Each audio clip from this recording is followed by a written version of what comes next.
Well, I'd like to welcome from the El Toro Water District, Mike Gaskins, and Mike was elected to that board last fall. Correct. Thank you very much for coming on, and we want to mention that today we're honoring Vietnam vets, and you are such one, so thank you for your service, and shout out all the to vets. Everybody who came home, and respect for those who didn't. Yeah, you know? Yeah, so very good, and thank you again. All right, you've been on the board now for what, 4 months, 5 months? About 4 or 5 months. Yeah. Figuring things out, and yeah. you know, attending meetings and interfacing with all the other organizations, learning all the acronyms that are in the industry. If you look at one of our board agendas, board reports, the last 3.5 pages are all acronyms. Yeah, it seems that way. Right, what it is. And yes. one of the acronyms in there that somebody put down was TMA. TMA, which stands for too many acronyms. So. Very good. So what are some of the things that you're working on in the boards as a whole, and also yourself? What are some of the projects that you would like to see and some ideas that you have? Well, when I was campaigning, my platform was pretty much environment, safety, you know, health and safety, right, and then control costs. Right. That was kind of my direction.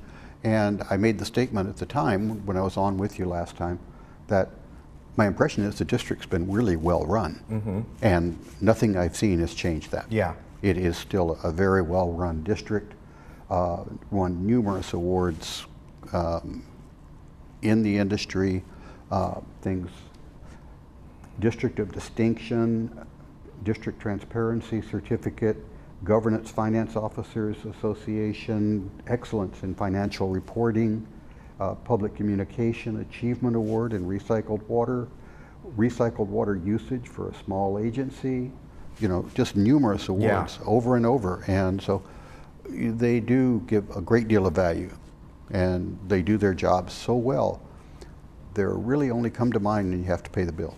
Right, right. So. Yeah.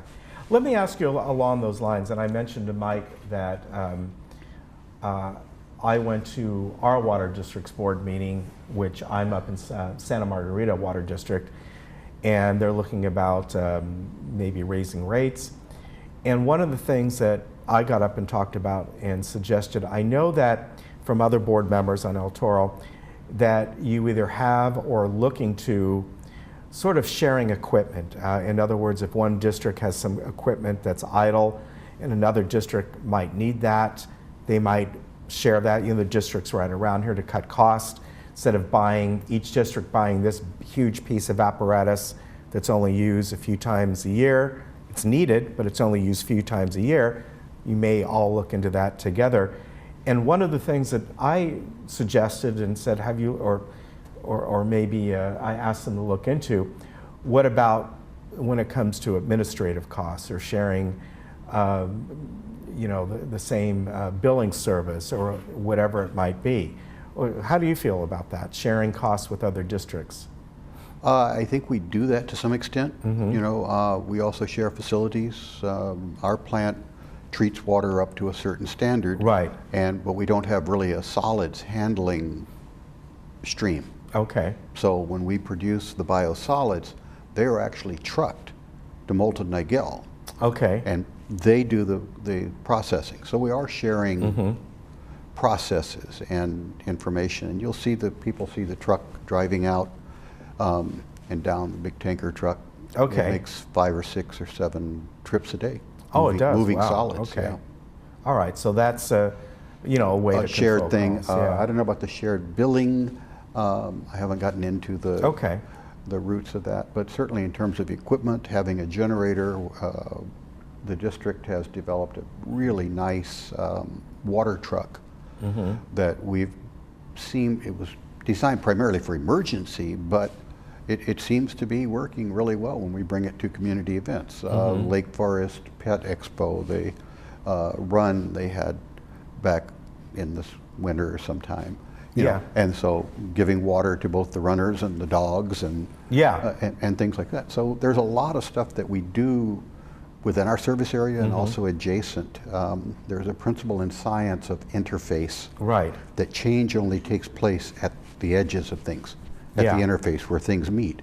And the same thing's true with us. We're a small district, but we interface with all our neighbors, Irvine, Santa Margarita, Moulton, Nigel, you know, and share ideas and concepts, and we are all sitting on similar agencies, because we belong to larger state agencies, so we try to have influence, because we wouldn't have the resources on our own to do lobbying. But because we belong to organizations, we discuss the issues and we direct the lobbyists to do certain things. So, all right. Yeah, very good. So you mentioned, you know, working with local nurseries, Tree of Life Nursery, and of course right up the street is Green Thumb as an example, and even in some extent places like Home Depot and all, and to work with them to bring in, of course in this community you're looking at primarily the boards, the mutuals doing a lot of the landscape, but still for people, you know, El Toro serves, well, El Toro and Lake Forest and all. About 10,000 connections and 50,000 people. Yeah. Somewhere in there. So to bring in drought-tolerant plants and educate people on how to use them, we had mentioned before we went on that, you know, a lot of drought-tolerance plants look good when they're in bloom, but when they're not, they get very leggy and stick-like, and you know. Some kind of don't get quite so bad. Yeah. You know. Right. One example would be ceanothus or buckbrush. It's in bloom and it's got varieties. The most intense purple bloom you've ever seen, or all the way down to a really light blue. Right. And when they're in bloom, they're spectacular and attract all kinds of bees. But when they're not in bloom, they're still an attractive plant. They have nice foliage. They have a nice shape. They can take trimming to a degree.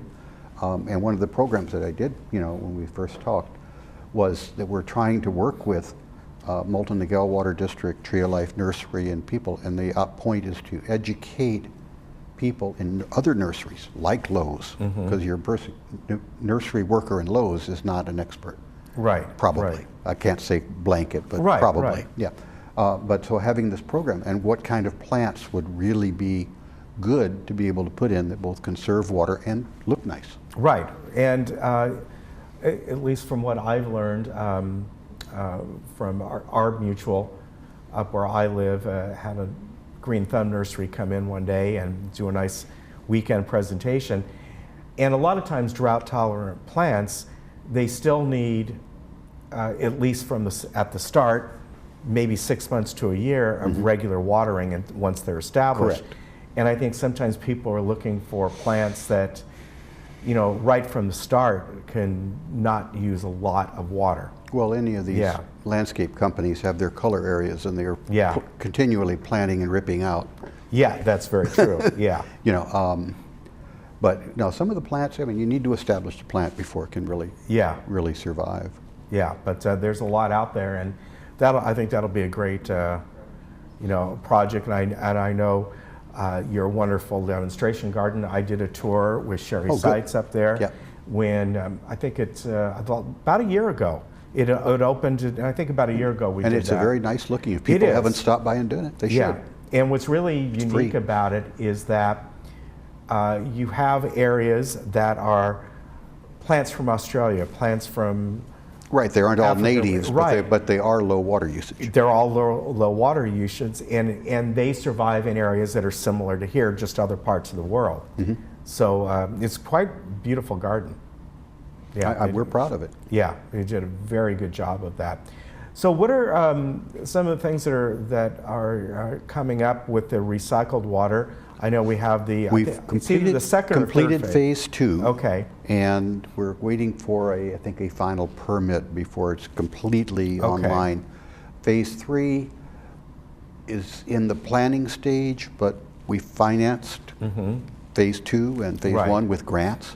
Right. And now we're shopping for grants. So we're not going to use the ratepayers' money to the full extent, but it is saving a great deal of water by being able to put the recycled water in the irrigation areas. Right. It saves an awful lot of the domestic drinking water, and mitigates our need to purchase, because we don't have any gravels down below us. Right. We can't pump water. We have to buy it from Metropolitan Water District. Right. And so the less water we put on irrigation, we don't have to buy from Met, because we can deliver it to customers. Right. And keep all the costs down. And of course, down. the recycled water that is at a lower tier. It's a lower tier as well, yeah. I mean, it's not as expensive to the customer, and it's very effective. You know, we're producing, I can't remember the absolute number, but it's a couple of million gallons a day. Yeah, it's pretty impressive. A couple of million gallons a day. So. Well, it's good to see that that's working out, and hopefully grants come in. We'll get for phase 3, which is just and I about know a lot build of other out the area. districts are looking at the same thing. Oh, they're all using it. If you look around and see purple pipe. Right. That's the key, is the purple pipe is recycled, and you really don't want to drink it. No. It's, when it goes into the system, it's disinfected and probably safe, but it also has a high level of fertilizers and nitrates and things that bacteria could use for growth. Right. And so secondarily, you could get a regrowth. And so it's just, if you don't have to drink it, don't. You know, if you're dying of thirst, do. Go ahead. You know. Yeah, and isn't there some kind of a, with the recycled water, often that, you know, communities have to look out too, is that it's a little bit heavier in salt, so they have to consider of that when... The salts tend to concentrate. Right. These rains have been wonderful for leaching salts out of the soil, because you know, the irrigation is building up salts. And salts in general aren't just sodium chloride, they're sulfates and, and things like that. So, but certainly this rinsing out has been very good for us, and I hope we have some repercussions in a couple more wet years. Yeah. That would be. I hope so too. Very good. Well, Mike, is there anything else you'd like to add for today? No, thanks for having me on. Right. I look forward to my next opportunity. All right, I pleasure having you on. Okay. Great speaking with you. You take care.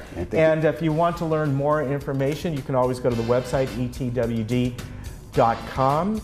And, you know, get up to that garden. If you haven't, I know you've seen our presentation a few times, but it's right up there on Los Alisos, and it's beautiful. Is that, Los Alisos, right? Correct. Yeah, I had to think for a minute. That's the right street.